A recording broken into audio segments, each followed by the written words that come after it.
Hi friends, I hope everyone's doing well. Once again, I'll be creating in my new encyclopedia art journal. This time I'll be scribbling on 4 pages before collaging on top. I brought out different marking tools to scribble on each page. I'll go over those supplies during that section of the video. Other than the marking tools, I'm keeping it simple. Collage papers that are painted, monoprinted, old book pages, and magazine pages. Also, of course, scissors and a glue stick. And that's it. So let's get started.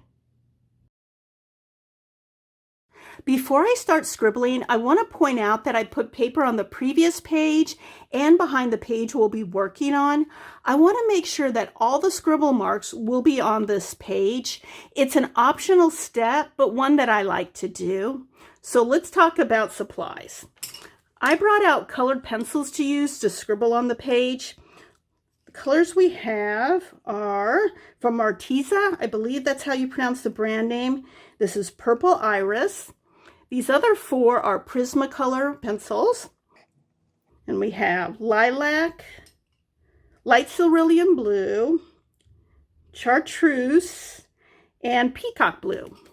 I want to focus on making long vertical marks on this page. My plan is to make sure that some of the various colored pencil marks will show after the collage papers are on top. So let's start scribbling.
That looks like enough scribble, so I don't have commercial spray fixative on hand.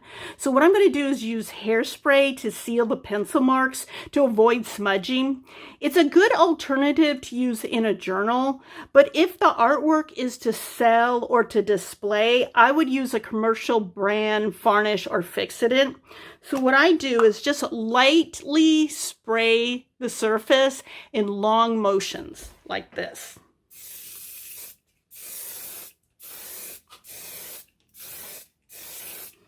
And if you feel that you need more, then do a second coat when it's dry.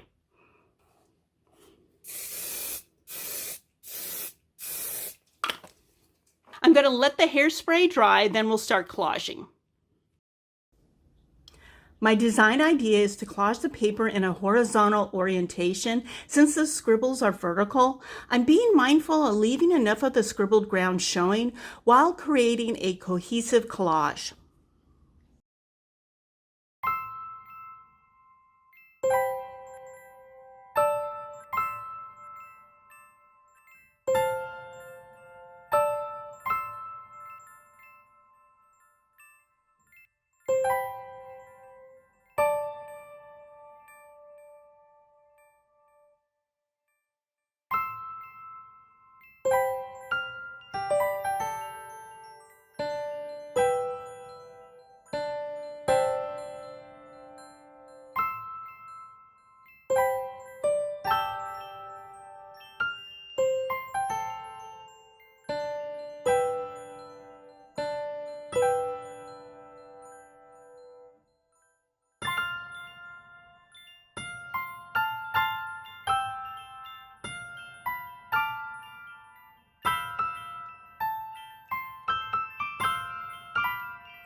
For this next scribble session, I will continue with the long vertical marks, but this time I'll be using oil pastels. Since the last collage was cool tone, this time I'll be using warm tone colors. So the colors I brought out are yellow ochre, orange, brown, Van Dyke brown, and red.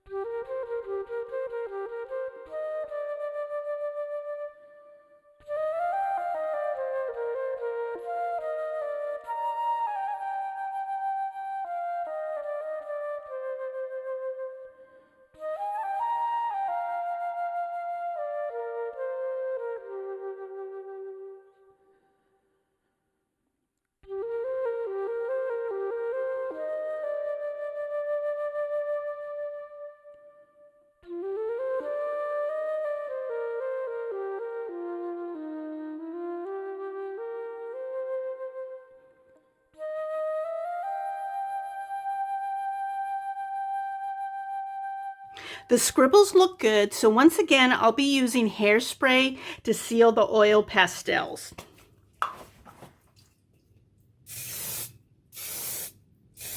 And once again, very light, long motions.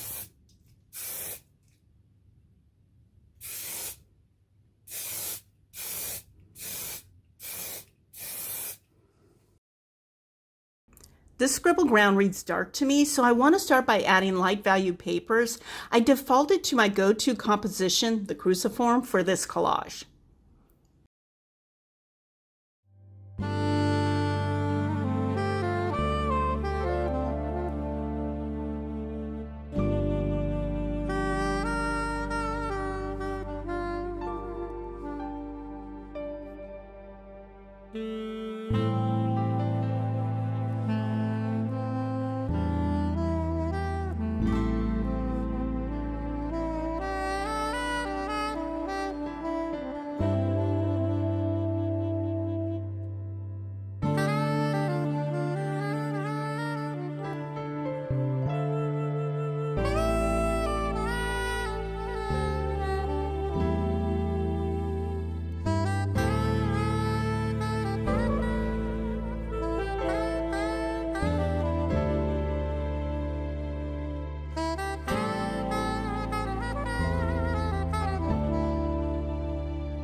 This time I brought out markers. I have lavender, a couple of pinks, light blues, dark blues.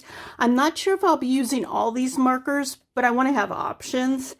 Instead of scribbling in a long vertical pattern like the previous 2 pages, I want a more free-form look. So let's get started.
I'm happy with the way this looks, and I don't think it's necessary to seal these markers, so we'll skip the hairspray.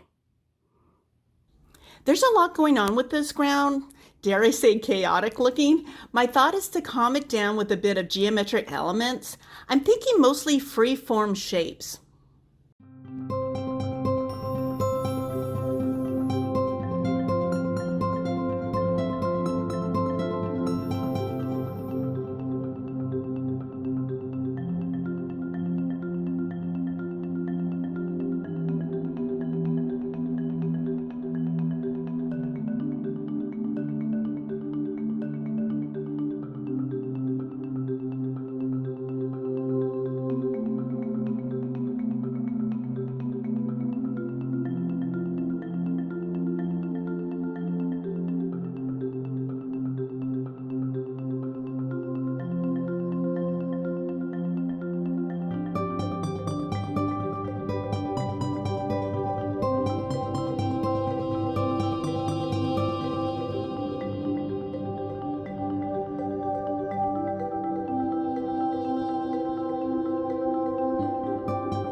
This piece of paper reads as the ground color to me, and it covered up the dark blue scribbles. I made the impulsive decision to add blue scribbles on top of it.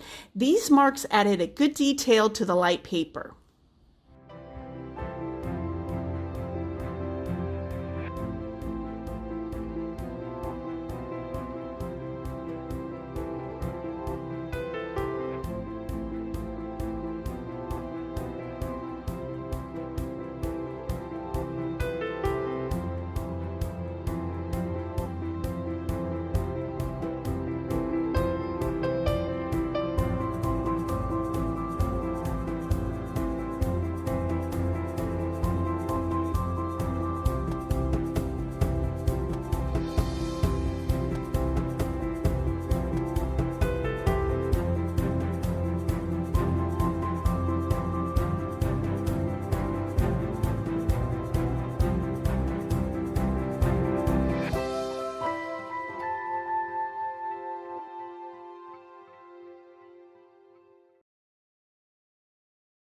For the final scribble ground, I brought out my set of core watercolors in the Earth series. I'll be using Naples Yellow, Venetian Red, Transparent Brown Oxide, and Raw Umber. And again, I'll be creating another page with freeform marks. So let's get started.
I think the scribbles look good, so I'm not going to add any more paint. Again, I don't think it's necessary to seal with hairspray, so what I'm going to do is let the paint dry and then we'll start collaging.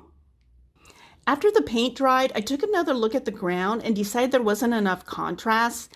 I painted a second layer of the raw umber and Venetian red areas to deepen it so the ground would have good contrast.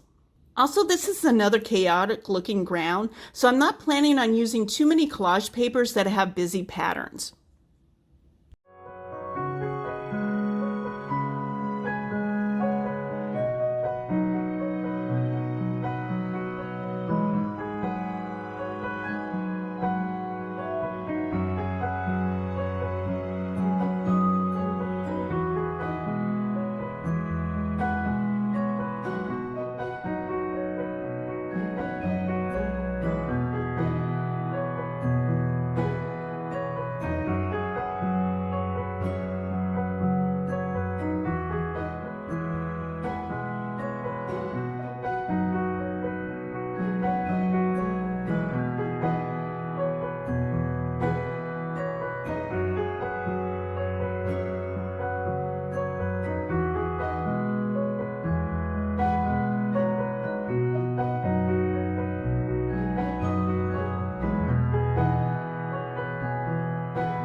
Let's wrap up this video with a quick review. Let's start with collage 1. I really enjoy creating horizontal composition collages. In my last video, one of the collages had a similar composition and it was one of my favorites.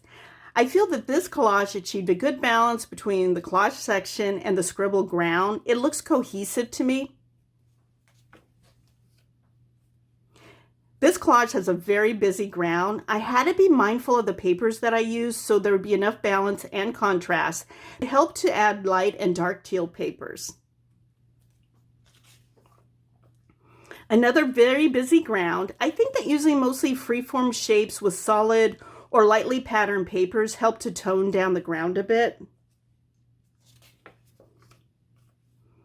I'm glad I went back and deepened the raw umber and the Venetian scribbles. You can easily see those colors once the collage papers were glued down. The blue and green papers added interest and depth to the collage.